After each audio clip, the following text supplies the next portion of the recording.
We are here in Nairobi atop the Liberty House with a panoramic view of the central business district of Nairobi, Kenya. And today we look at the sad history of assassination of African leaders since the 1960s. Of course, there have been many assassinations, but some of them have stood out. The most memorable, of course, started in 1961 with the assassination of Patrice Emery Lumumba in Katanga. We now know, courtesy of Ludo de Vet and other evidence that is in the public domain, that the Belgians and possibly the Americans were intimately behind the assassination of Patrice Emery Lumumba. Of course, after Lumumba's death, and we will talk a little about why Lumumba was assassinated, we will remember the assassination in 1963 in Lomé, Togo, of Sylvanus Olympio, the first president of that country. After that, there were a series of assassinations. We'll remember the coup in Nigeria in the month of January 1966. We do not have the details as yet, but we saw the death of Abubakar Tafawa Balewa, who was then the first prime minister of the Federal Republic of Nigeria. On that night, of course, the death of the Sultana of Sokoto, Sir Ahmadu Bello. And it did not stop there. We saw once again in 1969, in the midst of the struggle for the liberation of Mozambique, the death of Eduardo Mondlane in Dar es Salaam, Tanzania, when he received a bomb hidden inside a book, and Eduardo Mondlane's death was as debilitating as it was frustrating. And it did not stop there. Once again, in Guinea, in Conakry, we saw the death of Amilcar Cabral, who was then in the midst of the struggle to liberate Guinea-Bissau and Cabo Verde from the chains of Portuguese colonization. And it did not stop there. Later, we saw the death of the young Tiro Ngopotse, who was involved in the struggle in South Africa. And we saw other assassinations. Of course, we are familiar with the death of Samora Moises Machel. The jury is still out of who the prosecutors of his death were, but we know that his plane was brought down. And it did not stop there. The death of Thomas Isidore Sankara in 1987 was also a death that debilitated the struggle which had just started in earnest in a country then known as Upper Volta, but whose name was changed to Burkina Faso. That death in Ouagadougou, we now know, could have been at the behest of France, and we know that there has been a successful prosecution of Blaise Compaoré, who we know was a comprador of the French. Much more recently, in the year 2011, the painful death of Muammar al-Gaddafi in the year 2011. Africa has seen assassinations. Why assassinate them? They are assassinated because at critical times in the life of their countries, they stood out and they were telling the colonizers from the Western world that we were going to ensure that our countries were liberated. Let us start with Patrice Emery Lumumba in 1961. Why was Emery eliminated? Why was Emery eliminated at the behest, as we now know, of Joseph Desire Mobutu, later to become Mobutu Sese Seko? Why was he decimated in the hands of Moise Tshombe in Katanga and his body dissolved in acid? All those who are historians will remember that on the day of independence, Patrice Emery Lumumba was not programmed to speak. The only persons programmed to speak was King Baudouin of the Belgians and Joseph Kasavubu, who was the president. But Patrice rose and spoke and gave a speech that has remained iconic.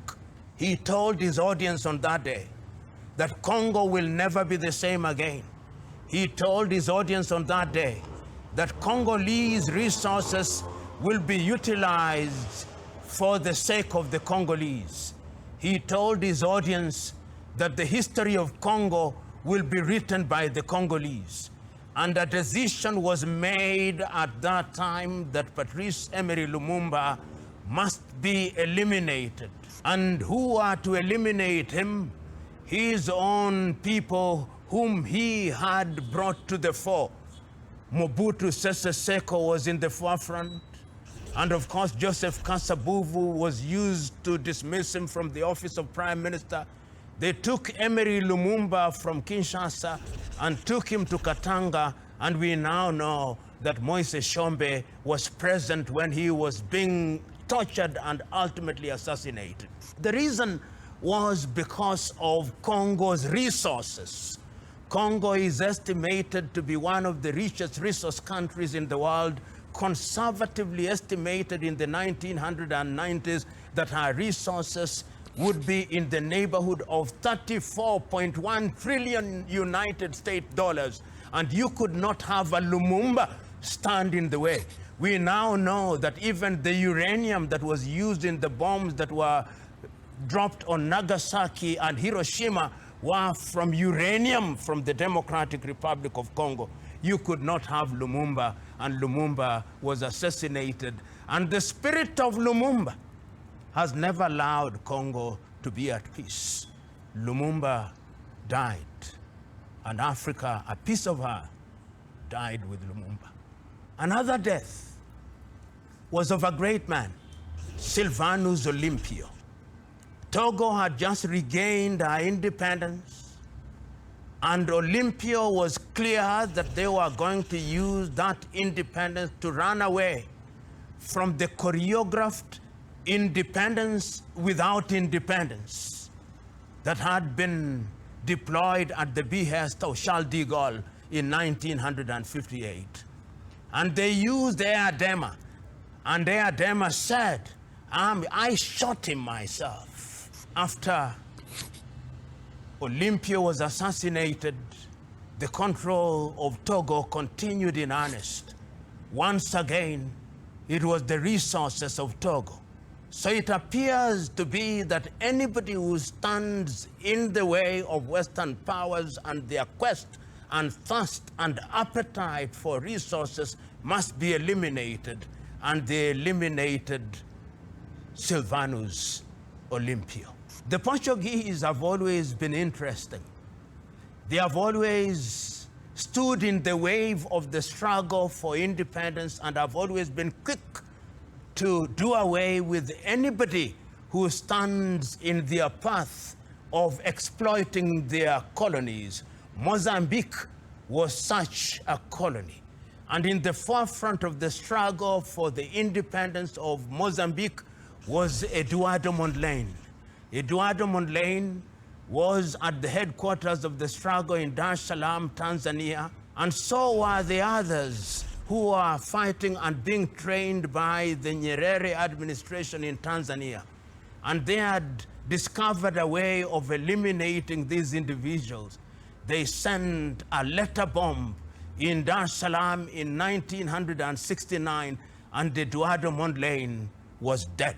That delayed the independence, possibly of Mozambique.